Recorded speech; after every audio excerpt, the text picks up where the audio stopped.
महाराष्ट्र ते ओडिशापर्यंत तयार होणाऱ्या कमी दाबाच्या पट्ट्यामुळे राज्यात पुढील 5 दिवस अवकाळीसह गारपिटीची शक्यता. हवामान विभागाकडून अंदाज व्यक्त. शेतकरी चिंतेत.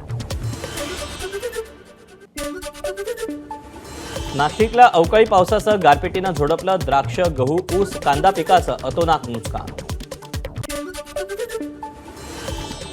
बीडच्या आष्टी तालुक्यात गारपिटीचं अवकाळी पावसाची हजेरी. शेतकरी विष्णू वाडेकरांचं काढणीला आलेलं 11 एकर कांद्याचं पीक भुईसपाट.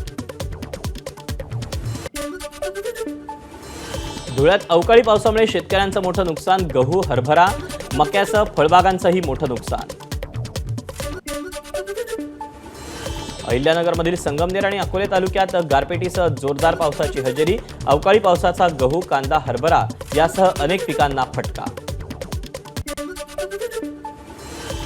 बुलढाण्याच्या मोताळा तालुक्यातील शेंबा परिसरात वादळी वाऱ्यासह मध्यम स्वरूपाचा पाऊस. मका पिकाचं मोठं नुकसान. धुळ्यात झालेल्या अवकाळी पावसाचा शेती पिकांना मोठ्या प्रमाणात फटका. गहू, हरभरा, कांद्यासह इतर काढणीला आलेली पिकं जमीनदोस्त. नंदुरबार तालुक्यातील ठाणेपाडा आणि गंगापूर परिसरात मोठ्या प्रमाणात गारपीट. 100 हेक्टरपेक्षा अधिक क्षेत्रावरचा कांदा पीक उद्ध्वस्त. सिंधुदुर्गात सलग दुसऱ्या दिवशी पावसाची हजेरी. कुडाळ, सावंतवाडी, वेंगुर्ले तालुक्यात वादळी वाऱ्यासह पाऊस. अवकाळी पावसाचा हापूस आंब्यावर परिणाम. दुसऱ्या टप्प्यातील आंबा बाजारात येताना पडलेल्या अवकाळी पावसानं दरावर परिणामाची शक्यता.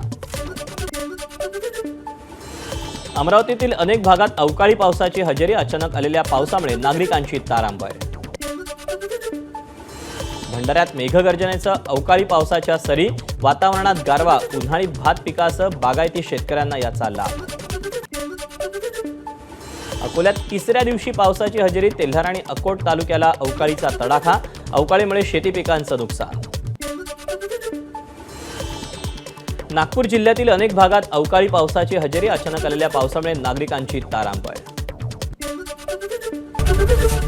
एबीपी माझा, उघडा डोळे बघा नीट.